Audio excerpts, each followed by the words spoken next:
Como andam os preparativos da Copa do Mundo em Brasília? Quer um conselho? Não pergunte para o governador.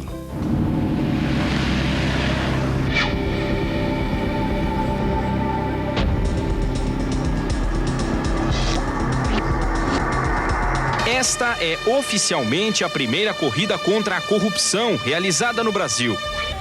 Um momento histórico que reuniu mais de 1.200 participantes, entre os quais servidores públicos que realmente servem à população. Venceremos a corrupção! São profissionais de entidades fiscalizadoras do centro do poder. São esportistas medalhistas, gente da imprensa, da economia. Gente que não suporta mais conviver com tanta vergonha na política brasileira. Eu acho muito simbólico, né? Aqui é o lugar onde concentram-se os três poderes constituídos do Brasil. Então, acho que não é um protesto geral contra todos, porque tem muita gente honesta trabalhando aqui também. Mas a corrupção é uma mazela que corrói a democracia brasileira. Não adianta deixar a imprensa batendo, não adianta deixar pequenos grupos, auditores, fiscais batendo. Se a sociedade não se mobilizar, nada acontece. São corredores que buscaram no movimento social uma forma de se exercitar e, principalmente, dar o recado contra os vilões. A sociedade tem que reagir, porque senão vai ter o Caixa de Pandora 2, Caixa de Pandora 3, ou aqui ou em qualquer outro estado brasileiro. Pois é, nesse quesito os estados brasileiros andam mal, muito mal. Provavelmente, se houvesse provas contra a corrupção, muitos nem conseguiriam passar de ano. Seriam reprovados de cara no ranking Transparência. Levariam uma tremenda bomba.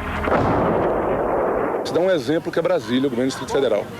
O governo federal, o governo do Distrito Federal fez o portal e tirou a nota 4,8.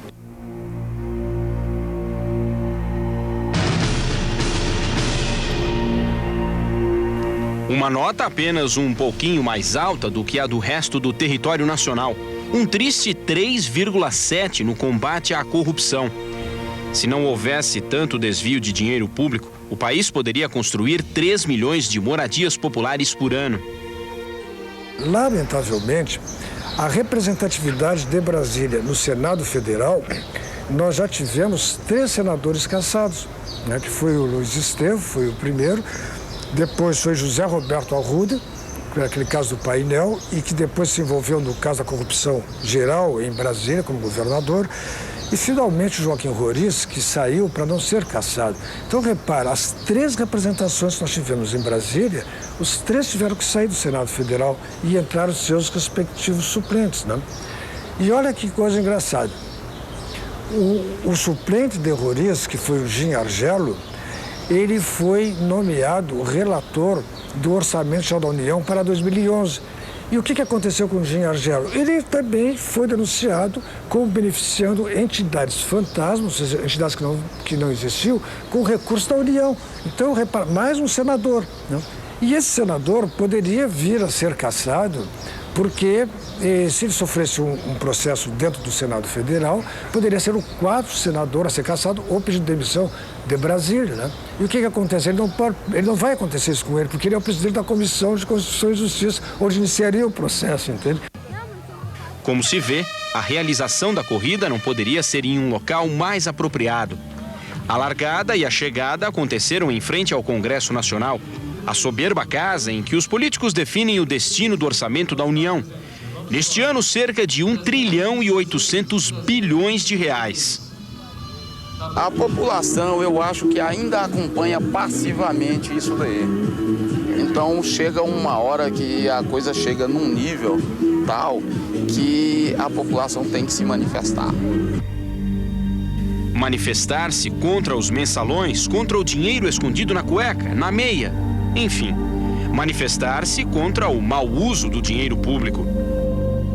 Isso é um momento novo na história dos ministérios, é insignificante comparado com a população de Brasília, mas é expressivo, porque é um domingo de manhã que as pessoas que se sentem indignadas vêm aqui para dizer, olha, nós sabemos que vocês estão nos roubando, estão saqueando os nossos impostos, etc. Estamos aqui. E o brasileiro também não tem muito essa noção de que muitas vezes ele fica indignado com um dobradinha que ele vê ali roubando uma carteira ou alguma coisa no supermercado. Agora, ele não tem a mesma indignação quando um corrupto desse que está ocupando um cargo público rouba milhões às nossas barbas. Gil Castelo Branco já esteve do outro lado. Trabalhou com o então deputado federal Agnello Queiroz, o parlamentar que levou o nome da Lei número 10.264, mais conhecida como Lei Agnello Piva, que repassa 2% da arrecadação bruta das loterias aos comitês olímpico e paraolímpico desde 2001. Respeitado como gestor público, Gil foi o homem que criou, pensou e desenvolveu a lei que mudou a cara do esporte brasileiro. Quando eu trabalhava com o Agnello, de fato, eu tive essa ideia, né? Então, nessa ocasião, eu imaginei que era possível nós criarmos um dispositivo em que inseríamos ali um percentual do total das loterias e abateríamos esse percentual do prêmio, ou seja, para que ninguém pudesse reclamar. Todos aqueles que já estavam sendo beneficiados pela lei não poderiam reclamar de estar tendo uma fatia agora menor. A ideia foi justamente tirar um pouquinhozinho do prêmio, porque só quem poderia, nesse caso, reclamar era o apostador, e o apostador já está muito satisfeito com o que ele ganha, não era esse pouquinho a mais, a pouquinho a menos, que para ele ia ser ruim. Agora, esse pouquinho a mais para o esporte era relevante como acabou sendo. É uma fonte permanente de financiamento do esporte amador, e eu acho que o esporte brasileiro, de certa forma, se divide um pouco entre a fase anterior à lei das loterias, eu prefiro chamar assim, porque eu não acho que ela seja nem muito Agnello, nem muito Piva, talvez menos Piva ainda, e, portanto, então, eu acho que ela se divide nessas duas fases. Hoje, o economista Gil Castelo Branco vive outra fase. Fiscaliza com o site Contas Abertas, que ele criou, a origem do dinheiro que o governo torna disponível para os ministérios. Gil não se esquece da época em que chegou a ser o segundo homem do Ministério do Esporte, ainda na gestão Agnello Queiroz. Mas ali, como o fato de eu não ter nenhuma filiação partidária, não tenho nem pretendo ter, então certamente isso me causou alguns obstáculos, porque era o primeiro ministério que o partido, o PCdoB, tinha em toda a sua história, digamos assim, de Partido Comunista, e eu entendi que os meus objetivos eram outros, né? E, portanto, ali com 10 meses, eu acho que já foi até um pouco maior do que o período que eu deveria ter ficado, com 10 meses eu acabei pedindo para sair. E o reencontro entre criador e criatura aconteceu na corrida contra a corrupção, na prova dos 10.000 metros. O agora governador Agnello Queiroz foi o único político que se inscreveu no evento, mas não foi convidado a subir ao palco. Na visão do jornalista José Cruz, Agnello Queiroz não tem um passado exemplar para fazer parte da mobilização socioesportiva. Se ele é uma pessoa que, se não está envolvido, mas está sendo investigado, volto a repetir, está sendo investigado pela Justiça e foi investigado pela polícia por ter seu nome vinculado a atos ilícitos de recebimento de dinheiro público, ele não deveria estar presente lá, porque foi o único parlamentar presente, foi um deputado, aliás, foi o único político presente, né? E aquilo não era um ato político, né? Então eu fiquei indignado de vê-lo ele lá presente naquele ato. E protestei quando ele passou, disse que aquilo lá não era lugar para políticos, principalmente quem era suspeito de corrupção. O povo certamente não quer mergulhar em outro vexame, reviver a humilhação do governo José Roberto Arruda. Por isso, a fiscalização aumentará ainda mais sobre Agnello Queiroz, que já foi deputado, ministro. Tendo contas pagas, como aconteceu no Pan-Americano de Santo Domingo, em 2007, que ele recebeu dinheiro para pagar suas diárias de hospedagem e alimentação, etc., mas o Comitê Olímpico Brasileiro pagou para ele. E tanto é verdade que ele reconheceu e depois devolveu esse dinheiro aos cofres públicos.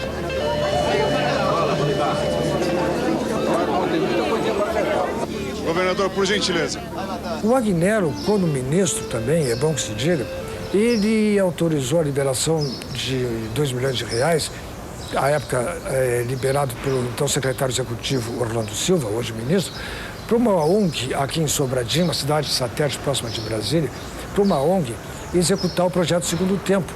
Essa ONG era uma academia de karatê pertencente a João Dias, filiado ao PCdoB, e o João Dias acabou candidato a deputado distrital, usando esses recursos, segundo uma grande investigação feita pela Polícia de Combate ao Crime Organizado. Para muitos, as acusações já fazem parte do passado, inclusive para o governador, que não quer falar de outras coisas a não ser da carta de compromisso da Copa do Mundo assinada junto à FIFA. Governador, agora com a entrada no novo governo, né? O que vai mudar no plano da Copa do Mundo em Brasília? Não, nós vamos cumprir, né, todas as obrigações que Brasília assumiu diante, né, da FIFA, né, do comitê organizador dos Jogos. 2 bilhões de reais serão aplicados pelo governo para receber a Copa na capital do Brasil. E a prioridade, claro, cumprir com todas as exigências impostas pela FIFA. Brasília tem todas as condições de segurança, infraestrutura, logística, disparadamente em melhores condições para poder fazer a abertura da Copa. Brasília não quer apenas a abertura e outros jogos importantes. Brasília também sonha receber o centro de imprensa. Acho que nenhum lugar do Brasil pode oferecer e colocar o centro de mídias a 100 metros do estádio, com a passagem subterrânea entre o centro de mídia e o estádio. Ah, o estádio. Mesmo com todas as denúncias de corrupção que cercaram o governo passado, as obras continuam, de forma lenta, é verdade, mas continuam. A nova Arena Mané Garrincha consumirá 700 milhões de reais dos cofres públicos. O projeto foi desenvolvido por Sérgio Graça, que vai falar não mais como gestor da sede em Brasília, mas dos compromissos assumidos, do legado que ficará para a cidade. O contribuinte vai pagar o estádio. Se a gente fosse pensar no nosso estágio atual do futebol, eu ia propor ali, e propus isso ao governador, a gente, em vez de fazer um estádio, fazer um shopping center. O governo ia ganhar talvez mais dinheiro e não ia ter essa polêmica toda. Mas a gente tem que pensar numa cidade para os próximos 50 anos. Não é possível, né, que daqui a 2, 3 ou 4 anos a gente não volte a ter times na primeira divisão como já tivemos. De volta à corrida contra a corrupção. Começa que a gente não deveria nem estar fazendo isso. Nem Olimpíada, nem... Acho que nós temos o povo brasileiro de outras prioridades. Educação, saúde, policiamento. Acho que, ok, agora nós estamos com essa responsabilidade. Nós assumimos essa responsabilidade. Eu não acho que Brasília não precisa de um estádio de 70 mil, um estádio para 70 mil. O que a gente vai fazer aqui é uma arena multiuso que vai poder ser usada pela sociedade inteira, né, ao lado do setor hoteleiro norte, setor hoteleiro sul, no marco zero da cidade. E, com certeza, Brasília entra na rota dos grandes shows. Enquanto isso, os homens que lutam por um país sem corrupção... Investir só em estádio, em elefante branco, de um evento que dura 30 dias e desaparece, o legado é pequeno. Quanto à construção do estádio de Brasília aqui, eu sou completamente, radicalmente contra, porque é algo que vai custar em termos de 700 bilhões de reais, é um valor muito alto, é um valor expressivo, não é? Para uma cidade que não tem cultura futebolística. Há um dado interessante, do Sindicato Nacional da Construção Civil, que diz o seguinte: a manutenção de um estádio de futebol, do nível dos que estão sendo construídos no Brasil, corresponde a 2% do valor da obra. E como a Copa não se resume a estádio ou arena... Brasília, por ser uma cidade nova, uma cidade de 50 anos, Brasília não tem os grandes problemas de infraestrutura que a maioria das outras cidades tem, que são muito mais antigas. E a Infraero anunciou já um investimento da ordem de 750 milhões no nosso aeroporto. Outros investimentos vieram através do PAC 2, que é o chamado PAC da Copa, né, na ordem de 362 milhões, que é para a conclusão do VLT, do veículo leve sob trilhos, o trecho que sai do aeroporto e vai até o terminal rodoviário sul, e a duplicação da via de acesso ao aeroporto. Não muito longe de Brasília, mais precisamente na cidade satélite do Gama, há outra arena recém-reformada. A placa do estádio Valmir Campelo Bezerra traz informações e homenagens. 55 milhões de reais de dinheiro público foram usados com o aval de dirigentes e políticos com fichas, digamos, nada limpas. Quem não se lembra da inauguração do estádio ali do Gama, né? Um jogo Brasil e Portugal. E em que situação? Quantos jogos depois aquele estádio abrigou? E já que esporte é saúde, visitamos o hospital que fica perto do estádio do Gama e é referência para 1.300.000 cidadãos. Segundo a assessoria, o Gama atende em média 1.200 pessoas por dia. E o nível de satisfação... Se você tivesse que dar uma nota de 0 a 10 do serviço público aqui do hospital... 0. A saúde de Brasília, ela está no mesmo patamar da saúde do Rio pública. Eu acho isso um pouco caso, porque emergência é emergência. Entendi. A saúde de Brasília como um todo está o caos. Na hora que vocês chegaram, não tinha médico aí. Eles não deixaram vocês entrar. Enquanto isso, correram e colocaram um. Quando o bombeiro chega no hospital, o enfermeiro do hospital, olha que barbaridade, não deixa a maca sair. A maca que é do bombeiro não deixa sair para o bombeiro ir buscar outro paciente em casa, porque o hospital não tem maca. A gente chega a ser atendido, parece que o Inês chama a gente, parece que a gente está depondo na polícia. Na maior ignorância, sabe? Porque se você chegar aqui morrendo, você morre sem saber o que você tem. O que não morre é a esperança do povo, que elegeu um novo governador, um médico de formação, homem com muita experiência no esporte. Na campanha eleitoral, Agnello Queiroz prometeu assumir, além do governo, a Secretaria de Saúde e os novos rumos da Copa em seu território. O povo da capital federal espera agora ter um governo digno. Então eu estou muito decepcionada. Na hora de votar, aquele botãozinho nunca tem defeito. Nossa corrida pela capital federal também termina com uma decepção.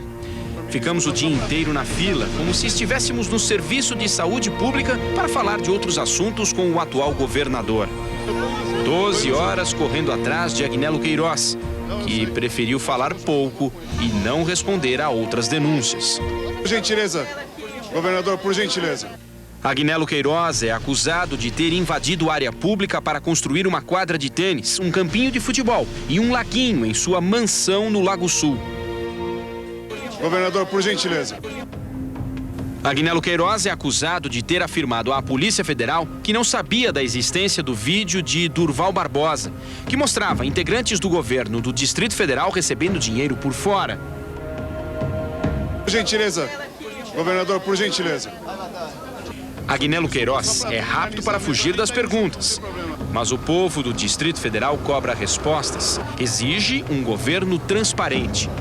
Só assim, o governador terá a honra de ser convidado a participar das próximas corridas contra a corrupção, correndo no pelotão de frente, e depois, quem sabe, ser chamado para subir ao palco. Governador, por gentileza.